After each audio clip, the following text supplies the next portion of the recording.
Χαίρετε! Ονομάζομαι Τανατζή Γεωργιάννα και το παρόν βίντεο έχει ως θέμα την περιγραφή μιας πολυμεσικής εφαρμογής στα πλαίσια του μαθήματος του 5ου εξαμήνου των Πολυμέσων, του Τμήματος Πληροφορικής του Ιωνίου Πανεπιστημίου. Η εφαρμογή στην οποία εστιάζει αυτή η εργασία είναι το Tumblr. Το Tumblr στην πραγματικότητα αποτελεί μια δωρεάν εφαρμογή κοινωνικών μέσων, η οποία δημιουργήθηκε από τον David Karp το 2007 με την εταιρεία που την κατέχει σε εισαγωγικά σήμερα να είναι η Automattic. Ο κύριος σκοπός της εφαρμογής του Tumblr είναι να δίνει στους χρήστες τη δυνατότητα να αποστάρουν και να περιηγούνται τα post άλλων χρηστών αλλά και τα δικά τους. Από έλεγχο που έγινε τον Ιούλιο του 2019, είναι γνωστό πλέον ότι υπάρχουν πάνω από 472 εκατομμύρια ενεργοί χρήστες της εφαρμογής. Στην πραγματικότητα, το Tumblr έχει κύρια ιστοσελίδα για desktop, αλλά σήμερα θα εστιάσουμε στο mobile version, δηλαδή την εφαρμογή για το κινητό. Στην ουσία, η αρχική εικόνα έχει ως εξής. Ως χρήστες έχουμε ένα dash, δηλαδή μια κύρια σελίδα, και κάνουμε scroll πάνω και κάτω για να δούμε υλικό ανάλογα με τις προτιμήσεις μας, οι οποίες προσδιορίζονται με βάση ποιους χρήστες και ποια tags ακολουθούμε. Όσο περισσότερους χρήστες και tags ακολουθούμε, τόσο περισσότερο υλικό θα έχουμε ως χρήστες για να καταναλώσουμε. Η αλήθεια είναι πως η εφαρμογή δεν έχει κάποια άλλη πρακτική χρήση, εκτός ίσως από τη διαφήμιση κάποιας υπηρεσίας, προϊόντος ή ακόμα και για την έκφραση ανάγκης βοήθειας για κάποιους χρήστες. Τώρα, στο θέμα δημιουργίας post. Κάθε χρήστης έχει στη διάθεσή του 5 επιλογές όσον αφορά τη μορφή του post που θέλει να δημιουργήσει, καθώς και κάθε υπάρχον συνδυασμό τους. Μπορούμε να κατατάξουμε αυτές τις επιλογές σε εικόνες, κινούμενες εικόνες, δηλαδή GIF ή GIF όπως λένε κάποιοι, βίντεο, μουσική και γραπτό κείμενο. Όταν θέλουμε να δημιουργήσουμε ένα post εικόνας, μας δίνεται η επιλογή να βγάλουμε κάποια φωτογραφία με την κάμερα του κινητού μας ή να επιλέξουμε κάποια εικόνα από το gallery του. Εφόσον επιλέξουμε να βγάλουμε φωτογραφία, η εφαρμογή μας δίνει διάφορες επιλογές filter που μπορούμε να βάλουμε πάνω της, καθώς και τις επιλογές να βάλουμε πάνω της αυτοκολλητάκια, να γράψουμε κείμενο πάνω της και να ζωγραφίσουμε πάνω της. Όταν θέλουμε να δημιουργήσουμε ένα post κινούμενης εικόνας, μπορούμε είτε να χρησιμοποιήσουμε τα GIFs που είναι διαθέσιμα στη βάση της εφαρμογής, είτε να δημιουργήσουμε οι ίδιοι από τα βίντεο που υπάρχουν στην gallery του κινητού μας, είτε να χρησιμοποιήσουμε την κάμερά του. Στην περίπτωση που δημιουργήσουμε δικιά μας κινούμενη εικόνα, έχουμε παρόμοιες επιλογές που έχουμε και για την κανονική εικόνα, δηλαδή μπορούμε να τις βάλουμε εφέ, δηλαδή filter, να βάλουμε πάνω της αυτοκολλητάκια, να γράψουμε κείμενο επάνω της, να ζωγραφίσουμε επάνω της και για τις επιλογές της σαν GIF μπορούμε να την κόψουμε, δηλαδή να την κάνουμε μικρότερη, μπορούμε να την κάνουμε γρηγορότερη ή πιο αργή και μπορούμε και να επιλέξουμε τι στυλ θέλουμε να έχει ως κινούμενη εικόνα. Τώρα, η διαδικασία δημιουργίας βίντεο είναι παρόμοια με αυτή της κινούμενης εικόνας. Είτε διαλέγουμε βίντεο από το gallery μας, είτε βγάζουμε δικό μας και προσθέτουμε τα εφέ κτλ. Η μόνη μεγάλη διαφορά στις επιλογές για βίντεο είναι αυτή του Stitch, η οποία μας δίνει τη δυνατότητα να βγάλουμε 2 διαφορετικά βίντεο και να τα κολλήσουμε απευθείας το ένα πάνω στο άλλο, έτσι δημιουργώντας ένα μεγάλο βίντεο.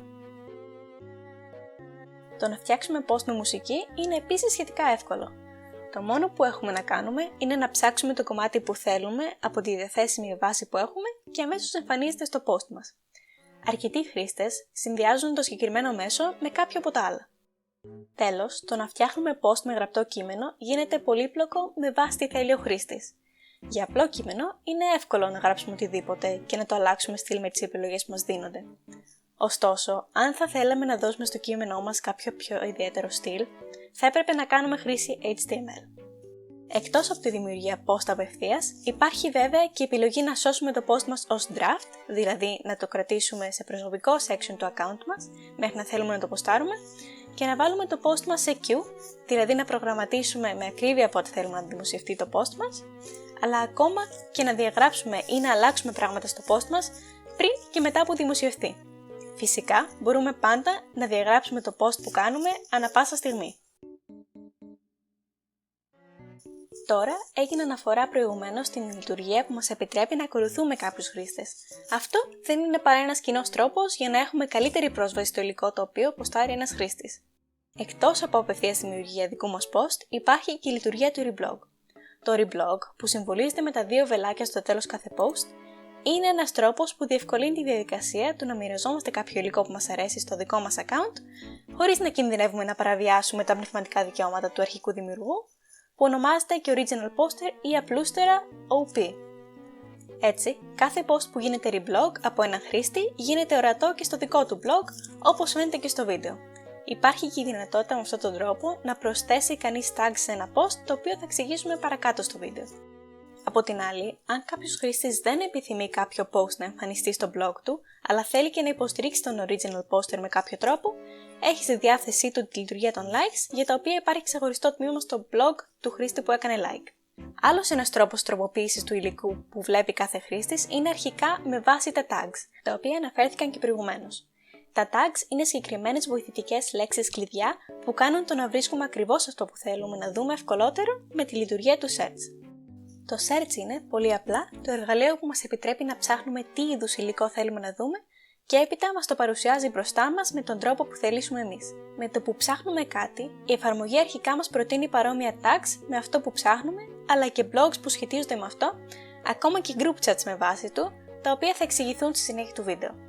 Έπειτα από αυτά, έχουμε την επιλογή να δούμε τι υπάρχει κάτω από αυτό το tag, με βάση το τι είναι πιο δημοφιλές, καινούριο, τι έχει τις λέξεις κλειδιά μόνο στα tags, και έπειτα τι πολυμεσικό είδος θα θέλαμε να είναι το υλικό το οποίο μας παρουσιάζεται.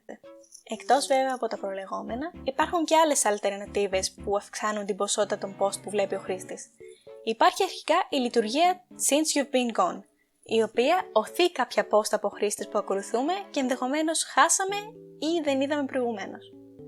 Ακόμα μια λειτουργία του Tumblr είναι η In Your Orbit, η οποία βάζει κάποια post στο dashboard μας, τα οποία τα έκαναν like οι χρήστες που ακολουθούμε.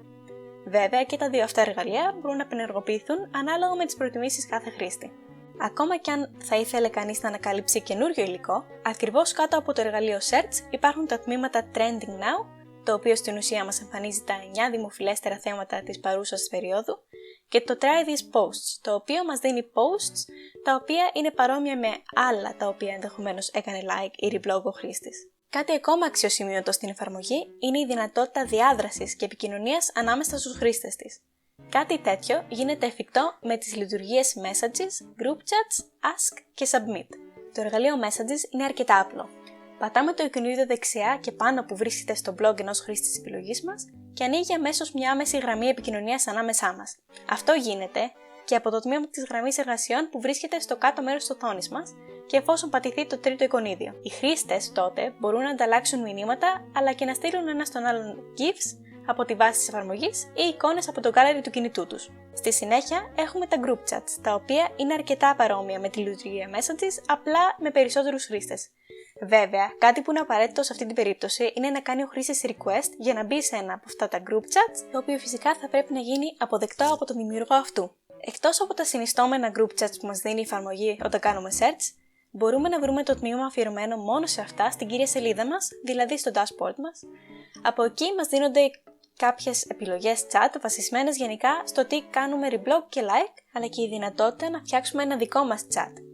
Εκεί μας είναι διαθέσιμες διάφορες επιλογές σε σχέση με την εμφάνιση και την προσβασιμότητα του chat, αλλά και η επιλογή να το διαγράψουμε εντελώς. Η λειτουργία του Ask είναι εξίσου απλή με αυτή των Messages, αν θέλει κανείς να αποφύγει την άμεση επικοινωνία.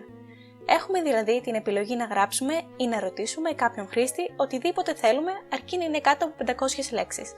Αυτό μπορούμε να επιλέξουμε ο ίδιος αν θέλουμε να το κάνουμε ανώνυμα ή όχι. Καλό είναι να αναφερθεί πως ο ίδιος ο χρήστης στον οποίο στέλνουμε κάποιο ask μπορεί να έχει την υπηρεσία κλειστή, έτσι να μην μπορούμε να την χρησιμοποιήσουμε. Τέλος, υπάρχει και το submit, το οποίο είναι κάτι ακόμα που ένας χρήστης απέναντί μας θα πρέπει να έχει ανοιχτό. Στην πραγματικότητα, μας δίνεται η δυνατότητα να κάνουμε κάποιο post άμεσα στη σελίδα κάποιου άλλου χρήστη. Κάτι τέτοιο κάνουν πολλοί καλλιτέχνες όταν θέλουν, παραδείγματος χάρη, fanart από τους θαυμαστές τους και έτσι το κάνουν κάπως πιο προσωπικό. Κοντά στο τέλος του βίντεο μας, αξίζει να γίνει αναφορά στις επιλογές που έχει ο χρήστης για να ομορφύνει την προσωπική του σελίδα αλλά και την ασφάλεια και άνεσή του.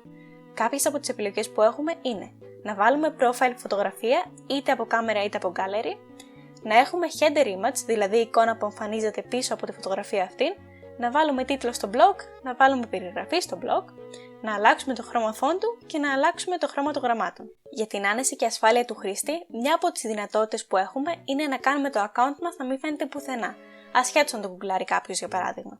Μπορούμε ακόμα να διαλέξουμε τι είδους tags δεν θέλουμε να βλέπουμε, δηλαδή να τα κάνουμε blacklist, αλλά και να διαλέγουμε ποιους χρήστες δεν θέλουμε να βλέπουμε ή με τους οποίους δεν θέλουμε να επικοινωνούμε. Τέλος, έχουμε τη δυνατότητα να έχουμε πολλά blogs ή accounts συνδεδεμένα στον ίδιο λογαριασμό email που έχουμε για το κύριο account. Μπορούμε να δούμε εν τέλει πως αν και το app του Tumblr δεν έχει κάποια ιδιαίτερα πρακτική εφαρμογή σε κάτι, παρόλα αυτά αποτελεί ένα εύχριστο πολυμεσικό εργαλείο για την ψυχαγωγία και για την αλληλεπίδραση των χρηστών της.